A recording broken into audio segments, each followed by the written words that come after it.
Welcome to अपना vlog चलो walk करें। और नए दर्शकों को बता दूं कि ये व्लॉग हमने शुरू किया है जिनको चलने की इच्छा है लेकिन किसी कारणवश वो रोज़ का वॉक नहीं करते, चल नहीं पाते हैं, उनको मोटिवेट करने के लिए। और इस दौरान हम बहुत अच्छी अच्छी बातें भी करते हैं। तो फ़िलहाल बात चल रही है सेल्फ केयर की, अपने हेल्थ की, फिज़िकल, मेंटल और इमोशनल हेल्थ की। तो अभी जो है फ़िलहाल हम फिज़िकल हेल्थ पे बात कर रहे हैं और खुद की केयर कैसे करें, है ना? जैसे फिज़िकल हेल्थ में एक्सरसाइज़ एक हुआ जो हमें फ़िट रखेगा, फ़िटनेस जो फ़िज़िकल फ़िटनेस है। उसके बाद जो दवाइयाँ लेनी है, जो भी डेफ़िशिएंसीज़ हो रही है, रोज़ हमेशा के टेस्ट करें।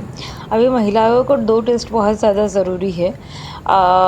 एक है मैमोग्राफ़ी जो ब्रेस्ट की टेस्ट होती है, ब्रेस्ट कैंसर की, और दूसरी है पैप स्मेयर जो यूट्रस मतलब बच्चेदानी की टेस्ट होती है। तो दोनों टेस्ट महिलाओं को करना ज़रूरी होता है, लेकिन हमेशा अच्छे हॉस्पिटल से ही करिए। काफ़ी बार क्या होता है ना कि आपके एरिया में हॉस्पिटल तो बहुत सारे होते हैं लेकिन एजुकेटेड लोग कम होते हैं, अच्छे हॉस्पिटल कम होते हैं जहाँ पे एक्चुअल जो टेस्ट होनी चाहिए वैसे होती है। मतलब स्टाफ रखा जाता है, बड़े-बड़े फैसिलिटी तो दी जाती है लेकिन जो स्टाफ रहता है वो अनस्किल्ड रहता है बहुत बार, मतलब दिखाने के लिए, बस शो ऑफ के लिए बहुत अच्छा हॉस्पिटल, बड़ा हॉस्पिटल दिखाते हैं। लेकिन वहाँ का सिस्टम जो है या फिर वहाँ का जो स्टाफ है वो इतना पढ़ा लिखा एजुकेटेड नहीं होता है जितना ज़रूरी है ये सारे टेस्ट करने के लिए। तो एक बार ऐसे हुआ था कि मैं गई थी कुछ मेरे एक छोटा-सा ऑपरेशन था और उसके कुछ रिपोर्ट्स थे। तो मैं जहाँ रहती हूँ, अभी मैं जगह का नाम नहीं लूँगी, काफ़ी लोगों को तो एरिया देख के पता चल ही गया होगा, लेकिन फिर भी मैं किसी पे ब्लेम नहीं डालना चाहती। लेकिन मैं अपना एक्सपीरियंस शेयर करना चाहती हूँ कि मैं गई थी और मुझे टेस्ट करने थे। तो रेबीज़ का टेस्ट चल रहा था, बिकॉज़ ऑपरेशन था तो सारे टेस्ट होते हैं उसमें। तो रेबीज़ का टेस्ट में ऐसा होता है ना कि खून के साथ-साथ यूरिन मतलब पेशाब भी आपका लेते हैं।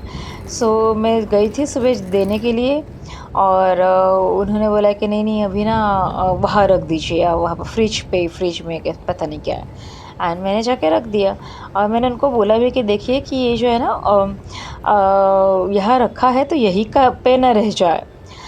तो उन्होंने बोला नहीं-नहीं हम कलेक्ट कर लेंगे और आपको अच्छी सी रिपोर्ट सारी मिल जाएगी। लेकिन जब रिपोर्ट आया तो उन्होंने बताया कि वहाँ पे कि यूरिन मैंने दिया ही नहीं है। जबकि मैंने दिया था और वो जो टेस्ट करने वाला था उसको खुद को बताया भी था कि ये मैंने यहाँ रखा है, देख लो। और उसके बाद भी शाम को या जब रिपोर्ट आती है तो ये उन्होंने बोला कि आपने दिया ही नहीं है करके। सो ये सारी चीज़ें मतलब इतना नेग्लिजेंस होता है ना ऐसे हॉस्पिटलों में। आप अपना हम जो अपनी जान को जोखिम में डालते हैं। तो ये सब हमेशा देखिए कि अच्छे लाइब्रेरी में ही टेस्ट करें। मोस्ट ऑफ तो मैं मेट्रोपोलिस में करती हूँ। मेट्रोपोलिस के जो टेस्ट है वो एक्यूरेट रहते हैं। काफ़ी बार मतलब हो जाता है कभी गलती, बट मोस्ट ऑफ 95% मेट्रोपोलिस का ये एकदम एक्यूरेट रहता है और उसका जो रीडिंग है, उसका जो टेस्ट रिपोर्ट है वो कोई भी डॉक्टर आपको उस पे सवाल नहीं उठा सकता है। तो इसके लिए हमेशा मेट्रोपोलिस से करें लैब टेस्टिंग। बाकी जो प्राइवेट हॉस्पिटल होते हैं उनकी लैब टेस्टिंग पे मुझे बिल्कुल भी विश्वास नहीं है, बिकॉज़ वो लोग उनका कनेक्शन रहता है डॉक्टर से, डॉक्टर बोलेगा यही कराओ और फिर वो लोग ऐसे रिपोर्ट्स देते हैं कि नहीं नहीं बढ़ा है घटा है। काफ़ी बार गलत रीडिंग आती है, गलत रीडिंग दी जाती है जिसकी वजह से आपकी ट्रीटमेंट ना वो लंबी चलती रहती है, जिसमें डॉक्टर का भी फ़ायदा है और लैब टेस्टिंग वालों का भी फ़ायदा है और मेडिकल स्टोर जो होता है केमिस्ट उनका भी फ़ायदा है। तो तीनों मिले रहते हैं। ये काफ़ी ज़्यादातर इधर-उधर भी देखने मिलता है। मुझे खुद को एक्सपीरियंस है, इसलिए अब मैं बता सकती हूँ ये बात, क्योंकि मेरा जो एक छोटा-सा ऑपरेशन हुआ था तब बहुत सारी चीज़ें मतलब मुझे पता चली कि लैब कैसे काम करते हैं और जो हॉस्पिटल वाले हैं वो कैसे काम करते हैं, कैसे करने चाहिए और जो नहीं होता है। और जैसे कुछ चीज़ें हमें पता है, मुझे पता है तो ठीक, मुझे पता चल गया कि अरे ये गलत हो रहा है, वो गलत हो रहा है। लेकिन काफ़ी लोगों को ये पता ही नहीं चलता बिकॉज़ उनको कुछ पता ही नहीं रहता है कि टेस्ट करनी है तो कैसे करनी है। वो जाते हैं हाँ, करनी है, इनको भी पता नहीं रहता है, टेस्ट करने वालों को भी पता नहीं रहता है और फिर बाद में उनकी रिपोर्ट पता नहीं क्या आ जाता है और वो पैसे अपने जाते हैं वो अलग। सो हमेशा देख के ही मेरे ख़्याल से अच्छे लेबोरेटरी में टेस्ट करना बहुत ज़रूरी है। भले ही आपके एरिया में अच्छा हॉस्पिटल ना हो, लेकिन मेट्रोपोलिस लैब का जो ब्रांच होता है, शाखा होती है, वो आजकल हर जगह मिलती है ना? तो वैसा आप कर सकते हो। दूसरा है कि अगर आपको होम्योपैथी सूट होता है, तो आप होम्योपैथी की ट्रीटमेंट ले सकते हो, अगर आपको एलोपैथी नहीं चाहिए। अगर आपको आयुर्वेदिक ट्रीटमेंट चाहिए, तो आप आयुर्वेदिक की ट्रीटमेंट ले सकते हो। आयुर्वेदिक और गाँवठी में फ़र्क रहता है। गाँवठी वाले क्या होता है ना, गाँवठी वाले भी आयुर्वेदिक वाले जैसे वैद्य जी रहते हैं, उनको बहुत सारा नॉलेज रहता है दवाइयों का। लेकिन गाँवठी अगर का बोलेंगे तो एक्चुअल गाँवठी उपाय बोलेंगे तो वो आयुर्वेदिक भी नहीं रहता है। वो बस किसी ने कुछ बोला हुआ, किसी ने कुछ बोला होगा, किसी ने कुछ बोला होगा, ऐसे सुन के जैसे पीलिया जॉन्डिस उसको बोलते हैं, हिंदी का नाम मुझे पता नहीं है लेकिन मराठी में कावड़ बोलते हैं। उसका तो कहीं पे भी कोई भी दवाई दे देता है, हम कावड़ की दवाई देते हैं, हम पीलिया की दवाई देते हैं। तो वो गाँवठी उपाय हुआ, वो आयुर्वेदिक भी नहीं है। आयुर्वेदिक डॉक्टर अलग रहते हैं जो अलग ट्रीट करते हैं। लेकिन ये तो कोई भी दुकान वाला, कोई भी घर में हम उसकी दवाई देते हैं, हम इसकी दवाई देते हैं।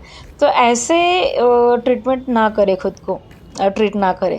पता नहीं क्या समझ में नहीं आता ना लोगों को, और वो पथरी आई मीन किडनी स्टोन जो होता है उसके लिए भी लोग दवाइयाँ देते हैं, इससे पथरी निकल जाता है, उससे पथरी निकल जाता है। लेकिन ऐसा ना करें, आप प्रॉपर डॉक्टर के पास जाए, पढ़े लिखें, भले ही आप होम्योपैथी जाए, भले ही आप आयुर्वेदिक करें और आप या फिर भले ही आप एलोपैथी करें, है ना, या फिर नेचुरल कोई पद्धति है, बट स्टिल आपको सोनोग्राफी तो करनी ही है। और ऐसे ही किसी जो डॉक्टर भी नहीं है, जो ना वैद्य है, ना जिसको कुछ नॉलेज है, लेकिन मुझे दवाई पता है ऐसा समझ के कुछ भी आपको दे, नीला दवाई, पीला दवाई, तो ऐसे ना ले। पहली बात तो ये सारी चीज़ें गलत है और इसमें अपने जान का जोखिम होता है, तो ऐसा ना करें। और मुझे बताइए कि आज आपने कितना वॉक किया है और क्या क्या अच्छा हुआ आज आपके ज़िंदगी में, और क्या टेंशन आए, जो भी है आप यहाँ पे शेयर करके अपना मन की बात बोल के मन हल्का कर सकते हैं।